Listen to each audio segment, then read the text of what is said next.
अच्छा सर, बिस्मिल्लाहिर्रहमानिर्रहीम। Sir, final accounts के पर्सपेक्टिव से ये एक बहुत इंटरेस्टिंग क्वेश्चन है और बड़ा कॉम्प्रिहेंसिव क्वेश्चन है। ईयर एंड है सर 31 दिसंबर 1998। सर ड्राइंग्स दी हुई हैं, बिल्डिंग दी हुई है, ऑफिस इक्विपमेंट दिया हुआ है, फर्नीचर एंड फिक्सचर दिया हुआ है। सर चूंकि आपको एक्यूमुलेटेड डेप्रिसिएशन नहीं दिया हुआ, तो इसका मतलब है कि ये आपका कॉस्ट पे नहीं है, ये बुक वैल्यू पर है ये अमाउंट। कैरिज इनवर्ड दिया हुआ है। कैरिज इनवर्ड जो है वो आपका परचेजेस का हिस्सा बनता है। वेजेस याद रखो, अगर सवाल में वेजेस दी हुई हैं तो ये परचेजेस का हिस्सा बनेंगी, ये भी मतलब ये भी कॉस्ट ऑफ गुड्स सोल्ड में आएंगी।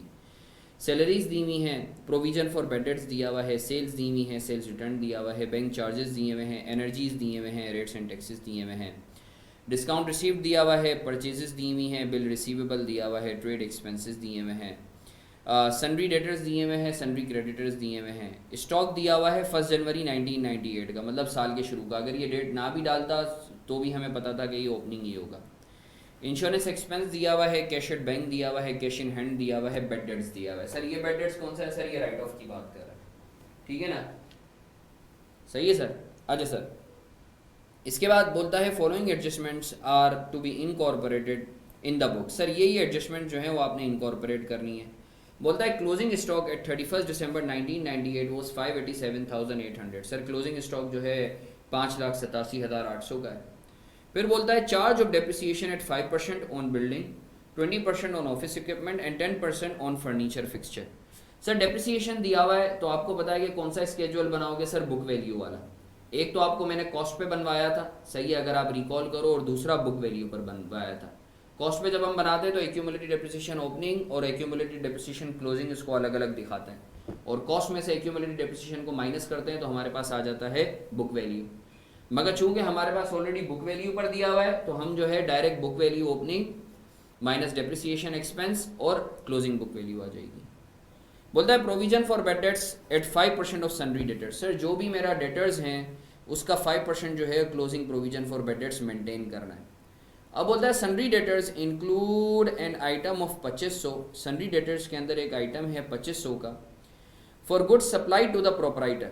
हमने एक्चुअली प्रोपराइटर मतलब ओनर को जो है वो गुड्स दिए थे 2500 के, मगर गलती से हमने उसको जो है ड्राइंग की जगह अकाउंट रिसीवेबल को डेबिट कर दिया है हमने। N item of 6,000 due from a customer who is in default, the expected recovery is 60% only. Sir इसी तरीके से 6,000 हमें एक कस्टमर से लेने हैं, मगर हमें ऐसा लगता है वो डिफ़ॉल्ट में है और उससे 60% जो है रिकवरी होगी, एक्सपेक्टेड है। तो इसका मतलब ये स्पेसिफिक प्रोविजन है। तो मतलब हम इसके ऊपर कितने परसेंट का प्रोविजन करेंगे? इस 6,000 पे 40% का प्रोविजन करेंगे, सही है ना? Specific provision. I am sure आप लोगों को इस चीज़ के बारे में पता है कि सर जनरल प्रोविजन जो है और स्पेसिफिक प्रोविजन में क्या फ़र्क होता है। एक आसान सी एग्जाम्पल फॉर एग्जाम्पल तुमसे बोला जाए कि भाई एक डिफेंस का बंदा है जिससे तुम्हें 1 लाख रुपए लेने हैं, और एक बंदा है छांगा मांगा का, सही है, जिसके एरिया का ही हमें नहीं पता, उससे भी 1 लाख रुपए लेने हैं। तो तुम्हारा रिस्क ज़्यादा कहाँ होगा? ऑब्वियसली छांगा मांगा में जो बंदा बैठा हुआ है उस पर, ठीक है ना? तो सर तो तुम क्या करोगे? अपने ज़्यादा रिस्क को कवर करने के लिए ज़्यादा प्रोविजन करोगे, which is called specific provision. Sir कैसे करेंगे बताता हूँ। बोलता है following payments were made on 1 July 1998 for the period 1998 to 1999। Sir कुछ पेमेंट्स थी जो साल के बीच में हमने की थी, जो है पूरे 1 साल के लिए। तो इसका मतलब है ये जितनी भी पेमेंट हुई है उसमें से जो 6 महीने का है वो प्रीपेड होगा, सही है। इंश्योरेंस है 6,600 और रेट्स एंड टैक्सेस हैं 11,200। तो इंश्योरेंस जो है यानी आपका ऑलरेडी पीएनएल में है, आपका ट्रायल बैलेंस में दिया हुआ है, उसमें से जो भी प्रीपेड का अमाउंट है उसको एलिमिनेट करेंगे। रेट्स एंड टैक्सेस भी दिए हुए 11,200 के। Bills receivable include a dishonoured promissory note of 5,000। Sir आपको बिल रिसीवेबल नज़र आ रहा है ना ट्रायल बैलेंस में? तो बिल रिसीवेबल में से 5,000 का ऐसा बिल रिसीवेबल है जो डिसोनर हो चुका है। याद रखो, बिल रिसीवेबल अगर डिसोनर हो जाए ना तो सारा का सारा अमाउंट अकाउंट रिसीवेबल में आ जाता है, सही ना? अगर अकाउंट रिसीवेबल डिसोनर हो तो आप राइट ऑफ करते हो, मगर बिल रिसीवेबल अगर डिसोनर होता है, बिल रिसीवेबल अगर डिसोनर होता है तो वो कहाँ जाता है सर?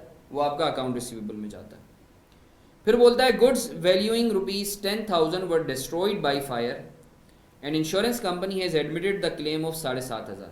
सर 10,000 का माल था जो कि डिस्ट्रॉय हो गया है आग की वजह से, और इंश्योरेंस कंपनी ने जो है 7,500 रुपये वापस देने का कमिट भी कर लिया है, इंश्योरेंस क्लेम। अब ये बोलता है total debit balance of 3,929,800। Sir ये क्यों दिया हुआ है डेबिट बैलेंस ट्रायल बैलेंस का। भाई ये इसलिए दिया हुआ है क्योंकि अगर तुमने ट्रायल बैलेंस देखा हो तो ट्रायल बैलेंस के अंदर कैपिटल है ही नहीं, ट्रायल बैलेंस में कैपिटल नहीं है, ओपनिंग कैपिटल। तो सर आप ये जो डेबिट बैलेंस है ना, इसकी मदद से जो है आप ओपनिंग कैपिटल निकालोगे। सही है, आई होप सर आपको ये चीज़ क्लियर है। It was just a bird's eye view of this question. अब हम जैसे हम लोगों का तरीका है वारदात है, पहले एडजस्टमेंट्स को करेंगे, फिर हम लोग जो है एक एक करके पोस्टिंग करेंगे। सर आप लोग मेरे साथ हो, कोई सवाल है तो please feel free to ask. अच्छा सर, बिस्मिल्लाहिर्रहमानिर्रहीम। आओ सर अब सबसे पहले चूंकि हम लोगों ने जैसे सवाल को रन थ्रू कर लिया है, now let's solve the adjustment step by step. Sir सबसे पहले closing stock as of 31 December 1998 587,800 का। सर क्लोजिंग स्टॉक की एंट्री सर क्या पास होती है, आप लोगों को पता है सर। इधर मैं वर्किंग कर रहा हूँ। अच्छा मैं फिर से बोल रहा हूँ, पेपर में चूँकि MCQ बेस्ड है तो आप जो है वर्किंग ना भी दिखाओ, ये आपके ऊपर है, ये तो मैं सिर्फ तुम्हारी बेहतर अंडरस्टैंडिंग के लिए बता रहा हूँ। सर ये जो एडजस्टमेंट नंबर 1 है, closing stock debit, trading account credit, सही है। 587,800,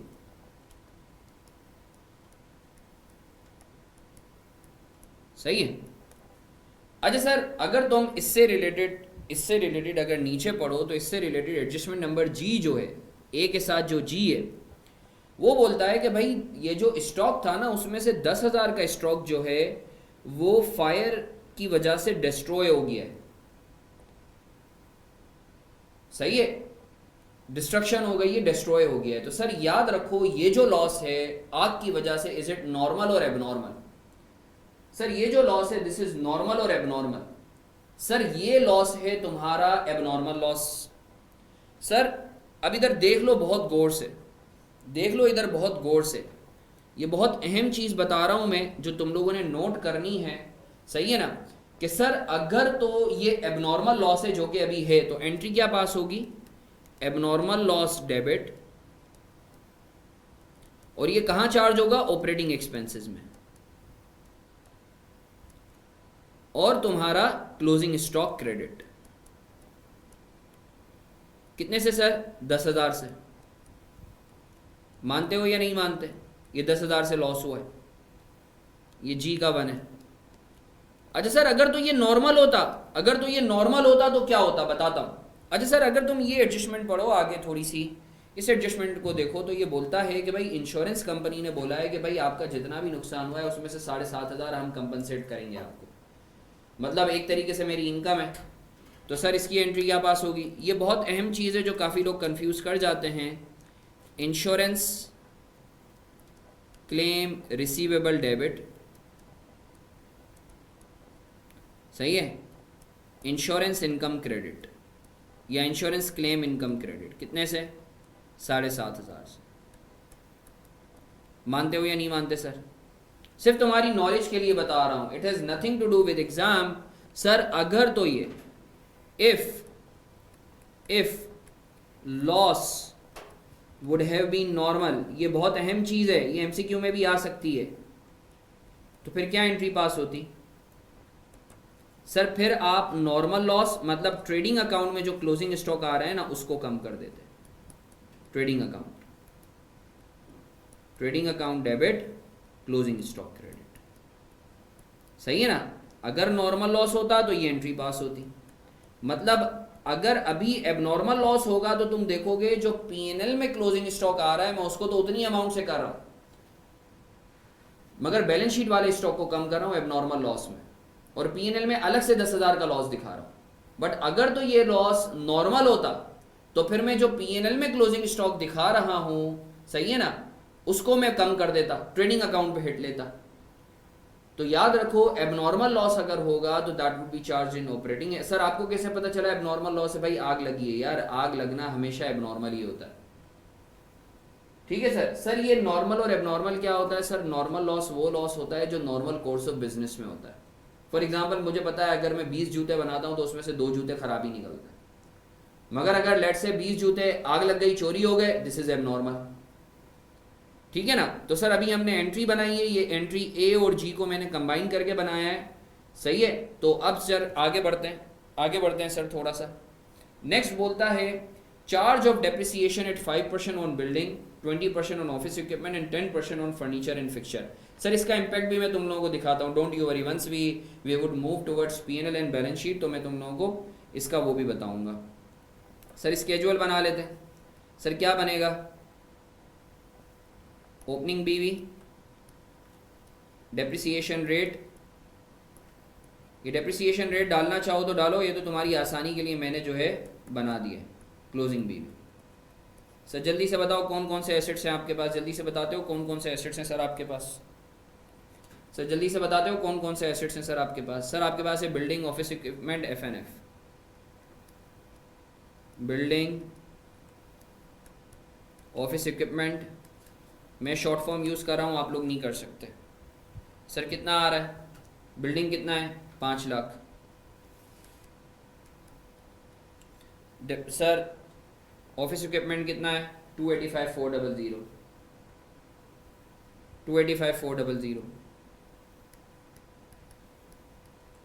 सर F&F कितना है, फर्नीचर एंड फिक्चर कितना है 25,000, ऐसा ही है ना, 5 लाख फर्नीचर 25,000। सर रेट कितना है ज़रा बताओगे, बिल्डिंग का, ऑफिस इक्विपमेंट और F&F का रेट कितना है मुझे बताते हो सर। सर रेट कितना है सर 5%, 20%, 10%, 5%, 20%, 10%। ज़रा मुझे कैलकुलेट करके बताते हो 5 लाख का 5% कितना होता है 25,000, तो बुक वैल्यू कितनी आ गई 475,000। 285,400 का 20% कितना होता है, 285,400 का 80% कितना होता है, कोई मुझे बताएगा 285,400 का 80% कितना होता है 57080, 57080।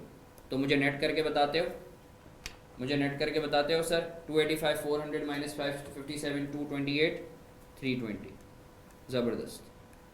25,000 का 10% कितना है 2500, तो ये कितना आ गया 22,500। सर डेप्रिसिएशन एक्सपेंस बताते हो और टोटल बुक वैल्यू बताते हो मुझे sir. Can anyone please help me out, depreciation expense कितना आ रहा है, डेप्रिसिएशन 84,580, ज़बरदस्त। और सर क्लोजिंग बुक वैल्यू कितनी आ रही है, क्लोजिंग बुक वैल्यू कितनी आ रही है सर 725,820, ज़बरदस्त, बहुत अच्छे बशर, 725,820। मैं उम्मीद करता हूँ सर आप लोगों को क्लैरिटी, मैं उम्मीद करता हूँ सर आप लोगों को क्लैरिटी है स्केड्यूल के हवाले से। अच्छा sir, now I would like all of you to be focused here. अच्छा sir, next is bad debts की adjustment. Now this is something really interesting to understand. Sir bad debts की adjustment को ज़रा हम लोग देख लेते हैं क्विकली, ये बड़ी मज़े की एडजस्टमेंट है, सही है ना। सी और डी, सी और डी को मिला के देखते हैं, सी और डी को मिला के देखते हैं sir, C and D. Sir सबसे पहले तो अकाउंट रिसीवेबल का अकाउंट बनाएंगे। अच्छा सर, अकाउंट रिसीवेबल का जो आपको बैलेंस दिया हुआ है वो ओपनिंग है या क्लोजिंग अनएडजस्टेड है या क्लोजिंग एडजस्टेड है। सर आपको जो अकाउंट रिसीवेबल का बैलेंस दिया हुआ है वो क्लोजिंग अनएडजस्टेड दिया हुआ है, यानी है तो क्लोजिंग, बस उसमें कुछ एडजस्टमेंट्स हैं। मैं लिख भी देता हूँ अनएडजस्टेड क्लोजिंग। सर जल्दी से बताओ कितना दिया हुआ है, जल्दी से बताओ कितना दिया हुआ है, कितना दिया हुआ है अकाउंट रिसीवेबल का अकाउंट बैलेंस कितना दिया हुआ है अनएडजस्टेड क्लोजिंग का। सर अनएडजस्टेड क्लोजिंग का बैलेंस दिया हुआ है आपके पास 756,000, 756,000। अच्छा सर, कुछ एडजस्टमेंट्स हैं अभी जो हमें इस अकाउंट में करनी है, तभी इसको मैंने अनएडजस्टेड क्लोजिंग बोला है। सर वो क्या एडजस्टमेंट्स हैं सर, अगर तुम देखो तो बोलता है sundry debtors include an item of 2500 for goods supply to the proprietor. Sir proprietor को कुछ माल बेचा था और उस हमें प्रोपराइटर को बिजनेस ने कुछ माल दिया था, हमने गलती से अकाउंट रिसीवेबल डेबिट कर दिया। इधर देख लो, मैं ज़रा एंट्री पास करके बता देता हूँ। सर ओरिजिनली एंट्री पास होनी थी ड्राइंग डेबिट, स्टॉक क्रेडिट 2500 से।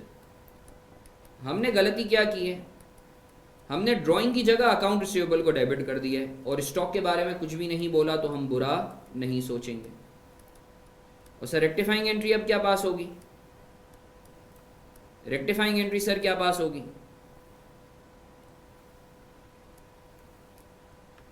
Drawing debit account receivable credit, सही है।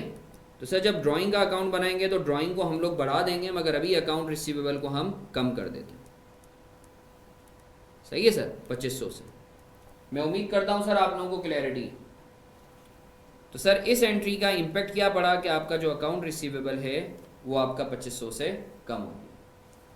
अच्छा सर, अगर तुम एक और एडजस्टमेंट देखो, एडजस्टमेंट नंबर एफ भी रिलेवेंट है, सी एंड डी एंड एफ भी रिलेवेंट है। सर एफ जो है, अगर तुम एफ को देखो तो सर आपको पता है ये बोलता है, एफ में बहुत गौर से देखना, बोलता है bill receivable include a dishonoured promissory note of 5000। Sir आप लोगों ने बैड डेट्स में पढ़ा होगा कि अकाउंट रिसीवेबल अगर आपका डिसऑनर होता है, सही ना, अगर बैंक में अमाउंट जो है वो आपका चेक डिसऑनर होता है तो अकाउंट रिसीवेबल डेबिट हो जाता है। और अगर अकाउंट रिसीवेबल ही डिसऑनर, वो बोलता है मैं ओन ही नहीं करता, तो फिर आप राइट ऑफ करते हो। सर बिल रिसीवेबल अगर डिसऑनर, सर बिल रिसीवेबल और अकाउंट रिसीवेबल में क्या फर्क है? सर अगर वर्बली कोई कमिटमेंट है ना कि अगर मैंने आपको बोला मैं आपको पैसे दूंगा तो आपका अकाउंट रिसीवेबल है। अगर मैं लिख के देता हूं आपको, इन राइटिंग अगर आपको देता हूं मैं, तो this is called bill receivable. तो याद रखो, अगर बिल रिसीवेबल डिसऑनर होता है तो उसकी एंट्री होती है account receivable debit, bill receivable credit. Sir कितने से सर? 5000 से। तो सर इस एंट्री का इम्पैक्ट क्या पड़ेगा? इस एंट्री की वजह से आपका अकाउंट रिसीवेबल 5000 से बढ़ जाएगा। डिसऑनर्ड बिल रिसीवेबल कितने से सर? 5000 से। तो सर अल्लाह का शुक्र है हमारा अकाउंट रिसीवेबल से रिलेटेड सारी एडजस्टमेंट हो गई हैं। अब sir let us incorporate closing adjusted कितना आ रहा है? कोई मुझे बताएगा please, humble request to all of you. Closing adjusted please कोई मुझे बताएगा कितना आ रहा है क्लोजिंग एडजस्टेड बैलेंस? 758,500। बहुत अच्छे बशर, 758,500। अच्छा सर, सवाल में ट्रायल बैलेंस में राइट ऑफ भी दिया हुआ था बैड डेट्स। अगर आप एक बात नोट करो, सवाल में ट्रायल बैलेंस में ये रहा बैड डेट्स भी दिया हुआ था, तो सर आपने क्रेडिट क्यों नहीं किया? सर चूंकि अकाउंट रिसीवेबल का क्लोजिंग बैलेंस है और हमें पता है कि ट्रायल बैलेंस में जो भी चीज़ आती है उसका उस दूसरा इम्पैक्ट लिया जा चुका होता है, तो ऑलरेडी अकाउंट रिसीवेबल जो है इसकी वजह से क्रेडिट हुआ हुआ है, तो हमें दोबारा अकाउंट रिसीवेबल को क्रेडिट करने की ज़रूरत नहीं है। आओ sir provision for bad debts का अकाउंट बनाते हैं। सर शक और यकीन को एक ही अकाउंट में बना दूं या अलग अलग रखूं? शक और यकीन को अलग अलग रखूं या एक ही अकाउंट में बना दूं? क्या बोलते हो?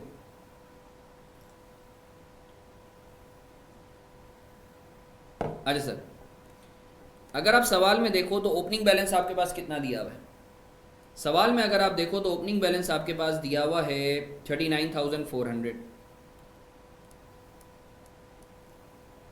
सर अलग अलग करना है, चलो अलग अलग कर लेते हैं। अच्छा सर, अब अगर आप एक बात नोट करो तो ये बोलता है क्लोजिंग जो है वो कैसे निकला। क्लोजिंग ज़रा देख लेना, इसकी वर्किंग कर लेते हैं। बोलता है कि भाई प्रोविजन फॉर बैड डेट्स जो है, प्रोविजन फॉर बैड डेट्स ये वाला पढ़ो, डी में पहली लाइन तो कर ली। बोलता है ये जो आपके डेटर्स हैं ना, उसमें से 6000 का ऐसा डेटर है, देखो जो नॉर्मल डेटर्स हैं उनके ऊपर तो आपने 5% प्रोविजन करना है, मगर ये जो 6000 का डेटर है उससे एक्सपेक्टेड रिकवरी 60% है। इसका मतलब है चांसेस ऑफ डिफॉल्ट कितने हैं, chances of not receiving the amount कितना है? 40%। अभी एक बच्चे का सवाल आया था कि सर आप 60% से प्रोविजन क्यों नहीं कर रहे? अरे भाई 6000 में से 60% मिलना है तो डाउटफुल कितने पर है? 40% पे है ना मेरा बच्चा, सही है। तो सर इसकी वर्किंग कर लेते हैं, वर्किंग 4.1 इधर कर लेते हैं, working 4.1 general and specific provision, ये आ जाएगा अकाउंट रिसीवेबल, सही है।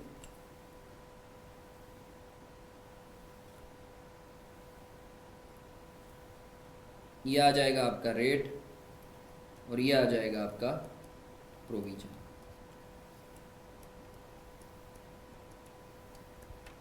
सर अकाउंट रिसीवेबल टोटल कितना है? अभी हमने निकाला है 758,500। अब ये बोलता है कि भाई 6000 ऐसा है जिसके ऊपर हमें चांसेस हैं कि 40% नहीं मिलेगा। 6000 में से 40% नहीं मिलेगा क्योंकि खुद बोल रहा है 60% एक्सपेक्टेड है, तो 6000 का 40% कितना होता है? 240। ऐसा ही है, ऐसा ही है ना, 240, 2400। तो सर 758 में से अगर 6000 पे हमने 40% किया है तो 752 500 के ऊपर कितने परसेंट करेंगे? 5%। जल्दी से बताओ 752 500 का 5% कितना होता है? 752 500 का 5% कितना होता है? 37,625। तो सर टोटल जो आपका प्रोविजन है, जो क्लोजिंग प्रोविजन टोटल है, वो कितना हो जाएगा सर? टोटल क्लोजिंग प्रोविजन कितना हो जाएगा सर? 40,025। ज़बरदस्त ज़बरदस्त। अच्छा, कुछ बच्चे परेशान होते हैं कि सर इसने तो बोला है ना कि 60% एक्सपेक्टेड है, तो 40% को आपने राइट ऑफ क्यों नहीं कर दिया? जब तक लफ्ज़ एक्सपेक्टेड लिखा हुआ है, हमेशा याद रखो बाकी जो रिमेनिंग है वो हमेशा प्रोविजन। जब राइट ऑफ का मतलब है कंफर्म हो गया, एक्सपेक्टेशन वगैरह नहीं होती। एक्सपेक्टेड का मतलब तो यही अभी उम्मीद है, तो इसलिए मैंने 40% को राइट ऑफ नहीं किया। अगर तो ये बोलता ना शॉर्ट वो दे ही 60% सकता है, उसके अलावा दे ही नहीं सकता है, तो फिर मैं जो है 40% को राइट ऑफ करता। 40,025। तो जल्दी से बताओ पीएनएल में शक के नाम पर कितना जा रहा है? जल्दी से बताओ पीएनएल में शक के नाम पर कितना जा रहा है? जल्दी से बताओ।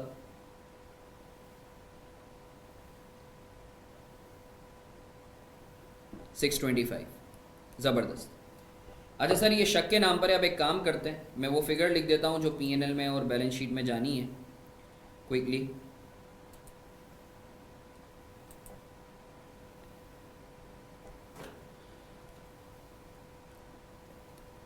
बैड डेट एक्सपेंस पीएनएल में कितना जाएगा सर? प्रोविजन के नाम पर अभी आपने बताया 625, और राइट ऑफ के नाम पर ट्रायल बैलेंस में दिया हुआ है 4,200। टोटल कितना जाएगा बताते हो मुझे? इसी तरीके से अकाउंट रिसीवेबल नेट आपका बैलेंस शीट में कितना जाएगा सर? बैलेंस शीट में कितना जाएगा? अकाउंट रिसीवेबल ग्रॉस कितना था सर आपका? 758,500।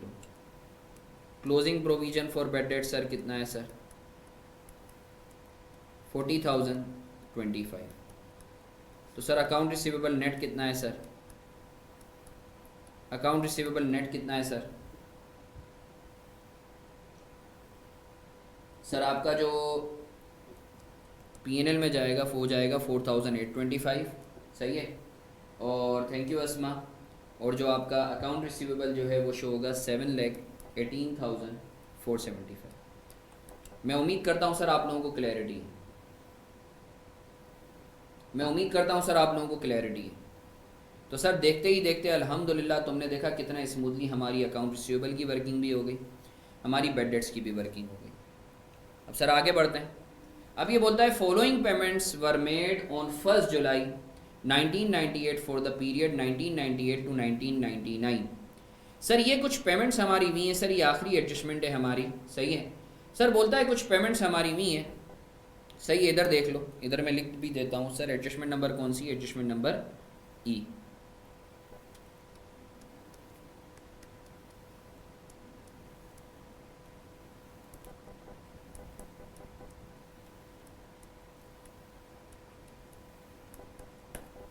इंश्योरेंस एंड रेंट ही था ना, rates and taxes, insurance and rates. आजा सर, मैं ज़रा एस पर टीवी इंश्योरेंस मुझे बताते हो, एस पर टीवी कितना है? जल्दी से बताते हो एस पर टीवी कितना दिया हुआ है, और रेट्स एंड टैक्सेस एस पर टीवी कितने दिए हुए? इसी तरीके से सर इधर प्रीपेड,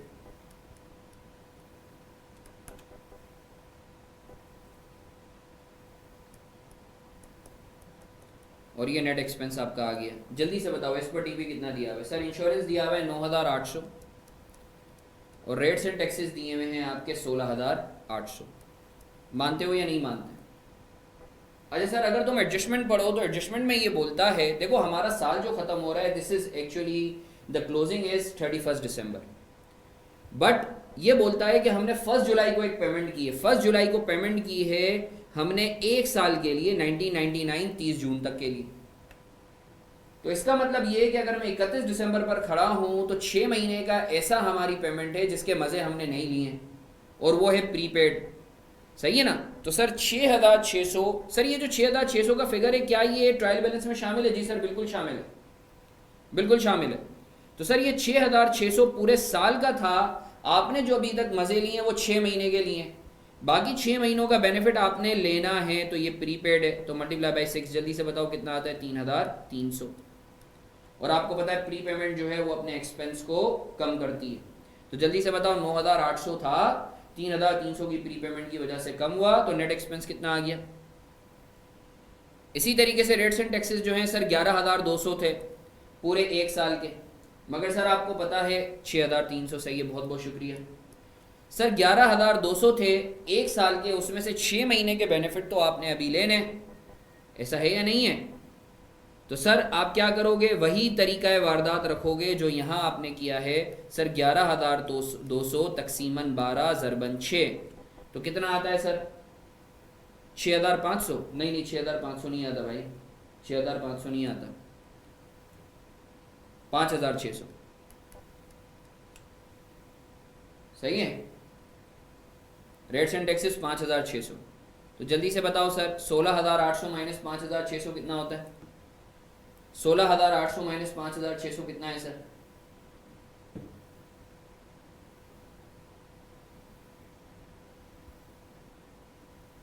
11,200। ज़बरदस्त। तो सर आपका जो प्री पेमेंट बैलेंस शीट में शो होगी सर वो कितने से होगी, 3,300 प्लस 5,600, 8 और ये 8,900। और इसी तरीके से जो नेट एक्सपेंस आपका शो होगा वो 6 और 11 17, 17 और ये 3 और 2 5, 17,500। सर मैं उम्मीद करता हूँ आपको क्लैरिटी, मैं उम्मीद करता हूँ सर आपको क्लैरिटी। अच्छा सर इसके अलावा कोई और एडजस्टमेंट नहीं सर, अल्हम्दुलिल्लाह we are done with all of the adjustments. अब सर हमें आखिरी चीज़ निकालनी है, कैलकुलेट कैपिटल बैलेंस हमें जो है साल के स्टार्ट का निकालना है ताकि हम क्लोजिंग निकाल सकें। तो सर मैं उम्मीद करता हूँ आपको इस चीज़ पे क्लैरिटी है। अच्छा इंश्योरेंस तुम बता रहे हो 6,300 नहीं है 6,500, ठीक है सर ये लो, आई होप सर आपको क्लियर है ये चीज़। अब now the last step would be to actually scan the trial balance and put in the relevant figures either in SOCI or SOFP। तो सर अब हम बात करते हैं सर कैलकुलेशन ऑफ कैपिटल, क्योंकि सर अब हम ट्रायल बैलेंस से पोस्टिंग करने के लिए जा रहे हैं, तो यू नो कि we must be aware about कि सर हमारा ओपनिंग कैपिटल क्या है। तो सर एक और वर्किंग कर लेते हैं छोटी सी, सही है, जिसके अंदर हम लिख लेते हैं ओपनिंग कैपिटल,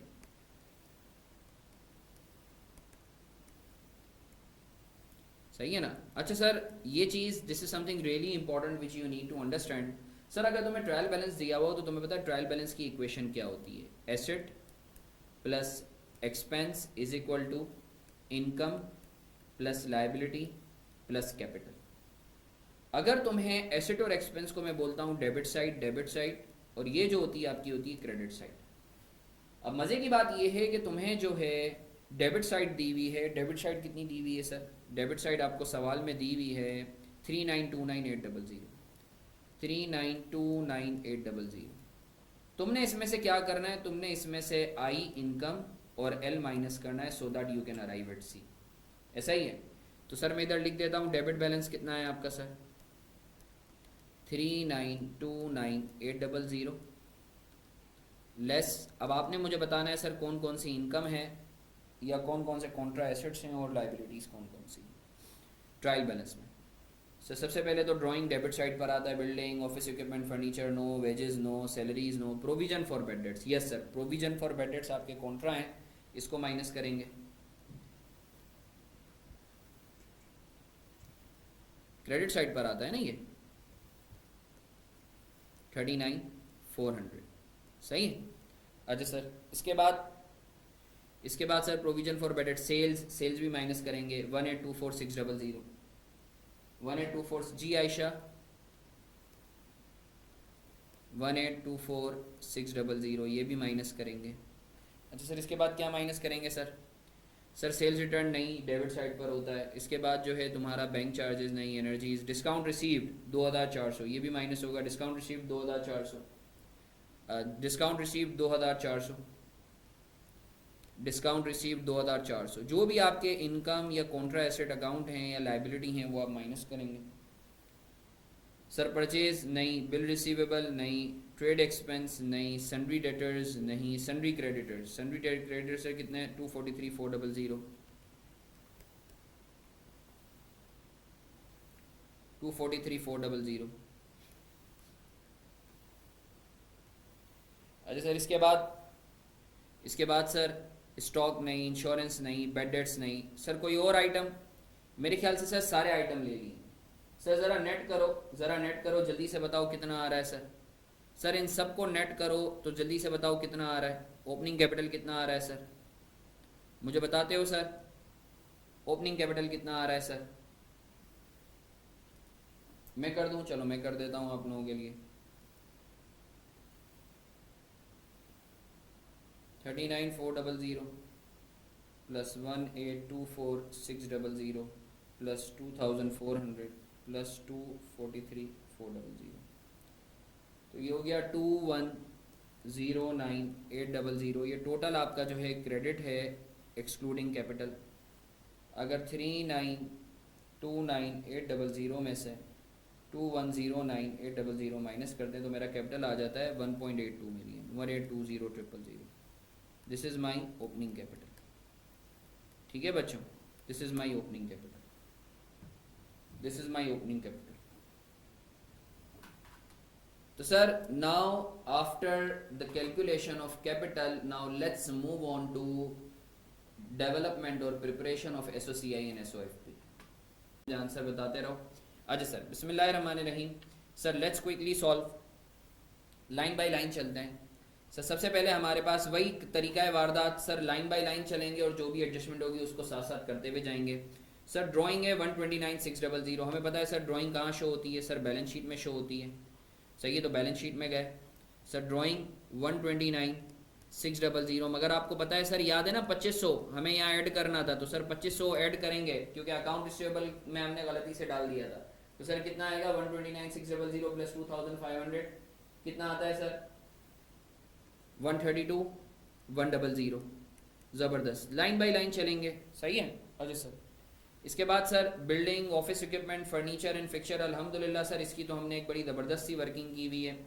तो सर पीपी जो है इधर हम लिख देते हैं 725, नीचे वर्किंग की हुई है हमने 820, और इसी तरीके से इससे रिलेटेड डेप्रिसिएशन 84,580 ये हम यहाँ लिख देते हैं। डेप्रिसिएशन एक्सपेंस इधर लिख देते हैं 84,580। ठीक है सर, अब तुम देख लो कितना स्मूथली आपका सवाल निकलेगा। अच्छा सर इसके बाद अल्लाह आपका भला करे, कैरेज इनवर्ड है। कैरेज इनवर्ड और वेजेस आपको पता है ये दोनों जो हैं they are actually made part of purchases. Carriage inward हैं आपके, अच्छा एक मिनट, ये थोड़ा सा ये से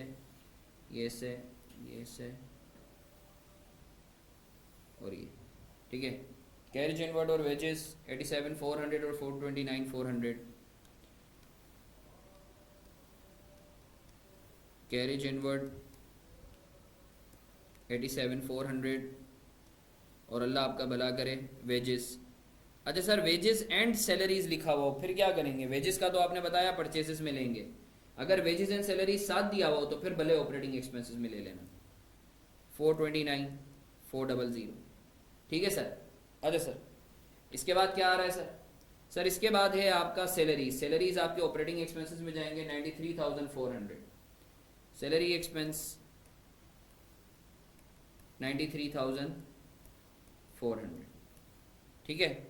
अच्छा सर इसके बाद सर आपकी जो है प्रोविजन फॉर बेड डेट्स हैं, अल्लाह का शुक्र है ये तो पूरा का पूरा हम बहुत अहसन तरीके से कर चुके हैं। तो सर इधर डाल देते हैं बेड डेट एक्सपेंस। सही है, बेड डेट एक्सपेंस सर कितना आ रहा है? हमने अभी वर्किंग की थी। बेड डेट एक्सपेंस सर आपका आ रहा है टोटल 4,825। बेड डेट एक्सपेंस आ रहा है 4,825। और इसी तरीके से अकाउंट रिसीवेबल नेट जो है वो कितना आ रहा है? अभी हमने बहुत ही अच्छी और अहसन वर्किंग की थी हमने। अकाउंट रिसीवेबल नेट कितना आ रहा है? 718,475। 718,475। ठीक है सर, ये हमने अकाउंट रिसीवेबल की पोस्टिंग कर दी। अच्छा सर इसके बाद सेल्स दी हुई है 1,824,600। सेल्स दी हुई है 1,824,600। अच्छा सर इसके बाद सर सेल्स के बाद सेल्स रिटर्न दी हुई है 35,200, 35,200 ये लेस होंगी। सर आप लोग मेरे साथ हो या नहीं हो? इसके बाद सर सेल्स रिटर्न के बाद बैंक चार्जेस दिए हुए हैं 2,800, बैंक चार्जेस दिए हुए हैं 2,800, बैंक चार्जेस 2,800। इसके बाद सर एनर्जीज दी हुई है 14,400। तुम देख रहे हो कोई एडजस्टमेंट नहीं है तो मैं डायरेक्टली पार्किंग कर रहा हूँ, सही है सर। एनर्जीज दी हुई है 14,400, 14,400। इसके बाद सर रेट्स एंड टैक्सेस दिए हैं, रेट्स एंड टैक्सेस दिए हैं 16,800, रेट्स एंड टैक्सेस दिए हैं 16,800। मगर आपको पता है कि सर हमने इसकी रेट्स एंड टैक्सेस की और इंश्योरेंस की एक वर्किंग की हुई है, सही है सर। नीचे अभी हम लोगों ने वर्किंग की हुई थी, तो सर रेट्स एंड टैक्सेस आपके पास आ रहे हैं सर 11,200, 11,200 रेट्स एंड टैक्सेस आपके पास आ रहे हैं 11,200। अभी नीचे वर्किंग की हुई थी हमने। और सर प्री पेमेंट, अच्छा वो हम लोग जो है, अब सर देखो रेट्स एंड टैक्सेस और इंश्योरेंस को मिला के मैं प्री पेमेंट कह सकता हूँ ना, तो बैलेंस शीट में मैं डायरेक्ट प्री पेमेंट दिखा दूंगा। अलग अलग दिखाने से बेहतर है एक साथ लाइन आइटम के तौर पे दिखा दूँ। अच्छा सर रेट्स एंड टैक्सेस के बाद है डिस्काउंट रिसीव्ड। सर इंश्योरेंस भी लिख दें, आएगा तो लिख दूंगा, सही है ना सर। डिस्काउंट रिसीव्ड इनकम है सर, डिस्काउंट रिसीव्ड को आप परचेजेस में से नेट ऑफ नहीं करते, अलग से दिखाते हो 2,400। अच्छा सर इसके बाद परचेजेस 8 लाख, परचेजेस हैं 8 लाख, सही है। अच्छा सर इसके बाद परचेजेस के बाद है bill receivable. Bill receivable sir आपके पास दिए हुए थे 25,400 के, मगर याद है 5,000 के डिसओनर हो गए थे, तो सर बिल रिसीवेबल को आप यहां दिखाओगे। 25,000 के थे मगर याद है 5,000 से डिसओनर हो गए थे, तो हम यहां कितने दिखाएंगे 20,000 बिल रिसीवेबल। अच्छा सर इसके बाद ट्रेड एक्सपेंसेस 39,800, इसको भी आप यहां दिखाओगे ट्रेड एक्सपेंसेस 39,800, सही है। अच्छा सर इसके बाद सन्ड्री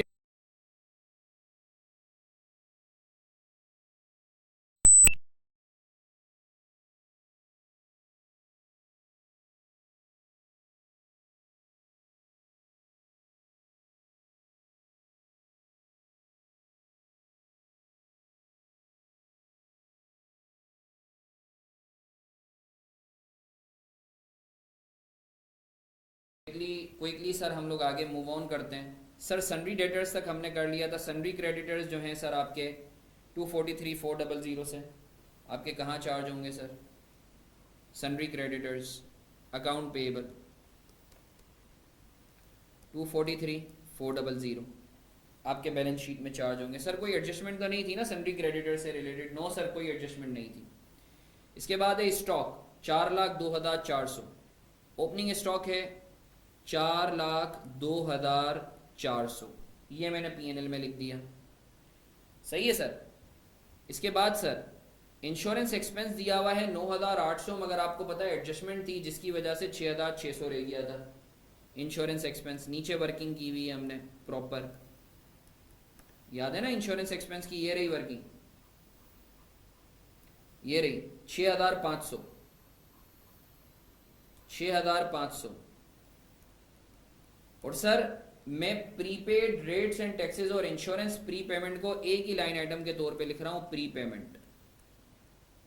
आप चाहो तो आप अलग अलग भी लिख सकते हो, कोई हरज वाली, बट इट्स बेटर एग्जामिनर अगर बोले टोटल प्री पेमेंट क्या है तो इन दोनों का सम जाएगा, वो है 8,900, 8,900। सर ये 8,900 इंश्योरेंस और रेट्स एंड टैक्सेस इन दोनों का जो है वो मिलाकर है, ठीक है ना। आई एम श्योर आप लोगों ने साथ साथ वर्किंग भी कॉपी की हुई है। अच्छा सर इसके बाद है आपके पास कैशड बैंक, कैश इन हैंड 260 और 12,800। मैं कैश एंड बैंक को जगह की वजह से मैं दोनों को साथ ही लिख रहा हूँ। कैश एंड बैंक मुझे बता देते हो कैश एंड बैंक का टोटल कितना है, दोनों को सम कर दो। सर क्या दिखा सकते हैं, मसला तो नहीं है? जी सर बिल्कुल दिखा सकते हैं। कैश एंड बैंक का 60 टोटल करके बता दो कितना है। 2,60,000 और 12,800, 2,72,800, 2,72,800। ठीक है सर, मैंने कैश और बैंक दोनों को सम करके दिखा दिया और एग्जाम पर्सपेक्टिव से भी कोई हरज वाली बात नहीं है, अनलेस वो पूछे कि कैश का बैलेंस कितना है। अच्छा सर, अल्हम्दुलिल्लाह तुमने देखा देखते ही देखते तुम्हारा पूरा का पूरा trial balance we are done. Sir bad debts को याद है, हमने प्रोविजन की वर्किंग में ही देख लिया था। तो सर अल्हम्दुलिल्लाह we are almost done with our question. बस अब छोटी छोटी चीजें देख लेते हैं। Sir closing stock, sir closing stock जो था वो था आपका 587, यहां से माइनस होगा 587,800। मगर सर 10,000 का अगर आपको याद हो तो नुकसान हुआ है, 10,000 का नुकसान हुआ है। तो सर एबनॉर्मल, चूंकि एबनॉर्मल नेचर का लॉस है तो मैं इसको ऑपरेटिंग एक्सपेंसेस में दिखाऊंगा 10,000 से। अच्छा सर, व्हाट इफ अगर ये नॉर्मल होता तो फिर आप ये जो पीएनएल के अंदर ये जो क्लोजिंग स्टॉक है ना, ये इसको मैं हाईलाइट कर देता हूं, फिर ये 587 नहीं दिखाते, फिर ये 577 दिखाते अगर तो नॉर्मल होता। अभी भी मैं 577 ही दिखा रहा हूं, बट वो अलग बात है 587 दिखा के एबनॉर्मल लॉस को अलग से ऑपरेटिंग एक्सपेंसेस में बुक कर रहा हूं। ठीक है सर। सर अगर तो ये नॉर्मल होता तो मैं ये 587 नहीं दिखाता, मैं 577 दिखाता। सही है। अच्छा सर, इसी तरीके से सर बैलेंस शीट में भी तो दिखाएं क्लोजिंग स्टॉक। जी सर मैं दिखा देता हूं क्लोजिंग स्टॉक 587 700 माइनस 10,000, 577 700। मानते हो या नहीं मानते सर? मानते हो या नहीं मानते? पीएनएल में भी वही दिखाया है, बैलेंस शीट में भी वही दिखाया है, बस पीएनएल में दिखाने का तरीका है कि मैंने ऑपरेटिंग एक्सपेंसेस में 10,000 के लॉस को दिखा दिया। ये जो सर जो एडजस्टमेंट आई है ना, क्लोजिंग स्टॉक 587 से मैंने जो है वो बढ़ाया और पीएनएल के अंदर जो है 587 से मैंने दिखाया। मगर मुझे पता चला भाई 10,000 का तो नुकसान हो गया लॉस के नाम पर, तो मैंने एबनॉर्मल लॉस ऑपरेटिंग एक्सपेंसेस में दिखा दिया और जो बैलेंस शीट वाला क्लोजिंग स्टॉक था उसको मैंने 10,000 से कम कर दिया। तुम देख सकते हो 577 दिखाया। अच्छा sir, insurance claim receivable, sir ये तो एसेट है तो सर इसको यहां दिखाएंगे इंश्योरेंस क्लेम रिसीवेबल 7,500। और सर इसका दूसरा हाफ जो है इनकम उसको यहां लिखेंगे इंश्योरेंस इनकम, अदर इनकम में इंश्योरेंस इनकम 7,500। ठीक है सर। अच्छा सर, इसके अलावा कोई और एडजस्टमेंट जो हम मिस कर रहे हैं? नहीं सर, क्लोजिंग स्टॉक हो गया, डेप्रिसिएशन हो गया, provision for bad debts, sundry debtors हो गया, प्री पेमेंट्स हो गई, बिल रिसीवेबल हो गया, गुड्स वैल्यूइंग वाला भी हो गया। अलगर्ज सर अल्हम्दुलिल्लाह we are done with almost the complete question. जल्दी से मुझे बताओ नेट सेल्स कितनी आ रही हैं सर? नेट सेल्स कितनी आ रही हैं सर, मुझे बताते हो? नेट सेल्स कितनी आ रही है? 1,789,400। Sir cost of good sold कितनी आ रही है sir? Cost of good sold sir कितनी आ रही है? Cost of good sold sir कितनी आ रही है? 11,31,400। ग्रॉस प्रॉफिट कितना आ रहा है सर? ग्रॉस प्रॉफिट कितना आ रहा है सर? इसी तरीके से कोई बच्चा ऑपरेटिंग एक्सपेंसेस का टोटल कर ले, कोई बच्चा अदर इनकम का टोटल कर ले। सर ग्रॉस प्रॉफिट आ रहा है 658,000। ऑपरेटिंग एक्सपेंसेस कितने आ रहे हैं सर? ऑपरेटिंग एक्सपेंसेस सर कितने आ रहे हैं? 267,505, 267,505। अदर इनकम कितनी आ रही है सर?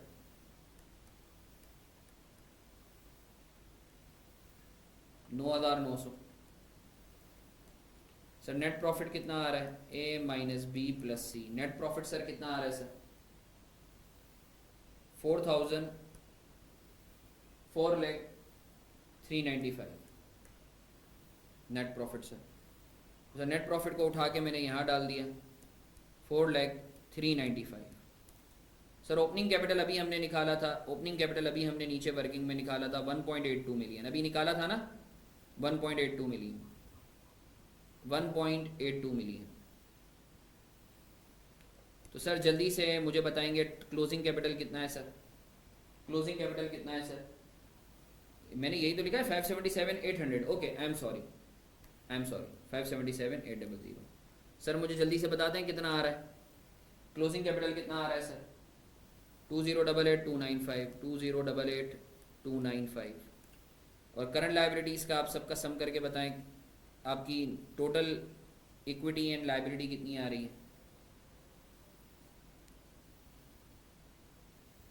2331695 2331695 2331695 मानते हो या नहीं मानते सर? मानते हो या नहीं मानते सर? तो अल्हम्दुलिल्लाह अल्हम्दुलिल्लाह sir, we are done with one of the comprehensive questions with the name Adamsons limited. इसको अच्छे से करना, सही है, इसमें काफ़ी एडजस्टमेंट्स हैं जो मज़े मज़े की।